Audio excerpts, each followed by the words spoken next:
Okay, so today we're diving headfirst into something pretty important, I think. It's the European Framework for the Digital Competence of Educators. Mm-hmm. DigCompEdu. Yeah, a big one. Yeah, it is a big one, and this is kind of like our guide to like what does it even mean to say that somebody has Right. digital skills or digital competence, Yeah. especially when we're talking about educators, teachers, people in that Yeah. Definitely. realm. Yeah. So, A lot of responsibility there. yeah, huge. And we're looking specifically at a JRC Science for Policy report from the European Commission. Yeah.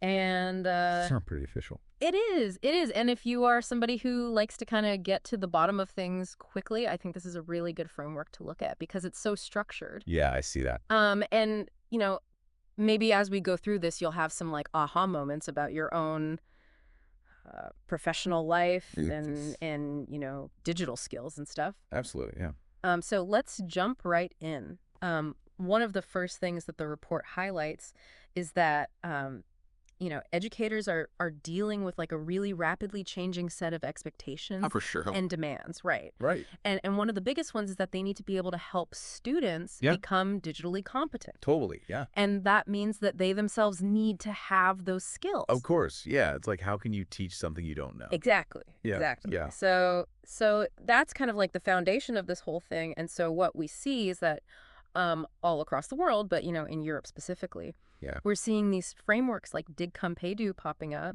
and these are designed to give educators practical tools. Yeah. To help. Yeah, like real practical stuff. Yeah, to help them really kind of figure out, where are my strengths, where are some areas that I could work on, Totally. and where, how can I get the training that I need Yeah, I like that a lot. to develop those skills further. Yeah. That's great. So DigCompEdu, this particular framework, it's a European framework. That's important, I guess. Yeah, it's interesting because it's meant to kind of be this common language across Europe. Yeah. And it's built on a lot of research and good science. And it's designed to not just inform policy, but also to be adapted for use in different countries and regions within Europe. Wow. So it encourages, countries to talk to each other and share best practices and figure out what's working. That's amazing. Yeah, which is huge. It's really cool, yeah. Yeah. So who is this for? Well, that's a good question. Yeah. I mean, the report's pretty clear that it's for like every educator you can imagine. Okay. From early childhood all the way up to adult learning, general education, vocational training, special needs, even non-formal learning. Okay, so it's a like wide range. It's not just for like the classroom teacher with 20 third graders or something. Yeah.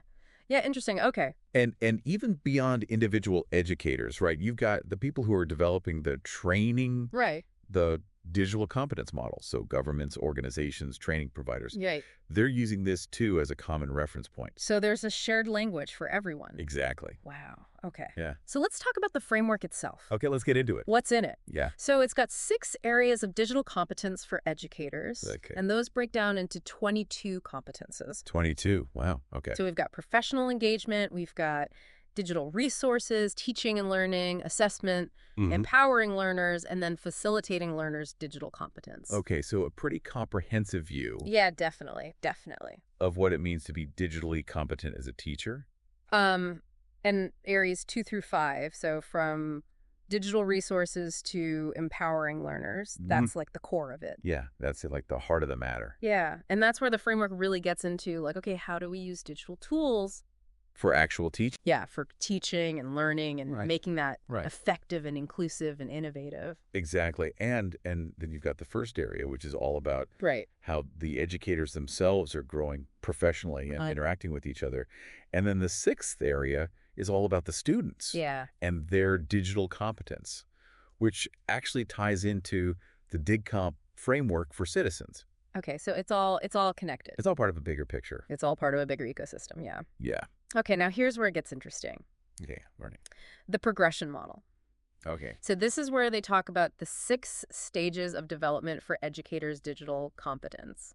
6 stages. All right, lay them on me. Okay, so we got newcomer, explorer, integrator, expert, leader, and pioneer. So it's like a roadmap of how you go from just starting out to being like a real trailblazer. Exactly, exactly. And this is based on Bloom's revised taxonomy, which is really about levels of thinking. Right, so you start with basic awareness, and you work your way up to, like, evaluating and creating. Yeah, exactly. And so in those early stages, you're a newcomer, you're an explorer, you're just figuring things out. Getting your feet wet. Then you move into integrator, you're starting to use the tech more strategically expert. You're like, okay, what's working, what's not working?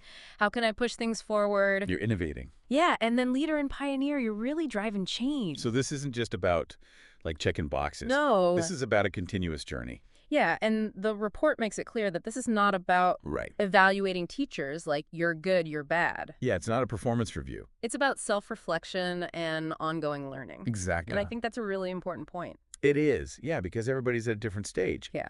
And it's about recognizing where you are and where you want to go. And how to get there. Exactly. Yeah. So I think the key takeaway here is that DigCompEdu gives us a really clear, structured way to look at the digital skills that teachers need today. And then the progression model helps them figure out the path forward. Yeah, how to keep growing and keep getting better. Yeah, I love that. And it makes me wonder, right? Oh, yeah. So we've been talking about educators. Yeah. But what about other professions? Oh, interesting. Like, could we use this framework to think about digital skills for, like, doctors or lawyers or even That's a great point. business people or because everyone's dealing with this digital world now. Right, exactly. So many of those skills are transferable. What can we learn from this that might apply to all of us? Absolutely. That's something to think about. Yeah, it's food for thought. Yeah. And that's our deep dive for today. Thanks for joining us. My pleasure.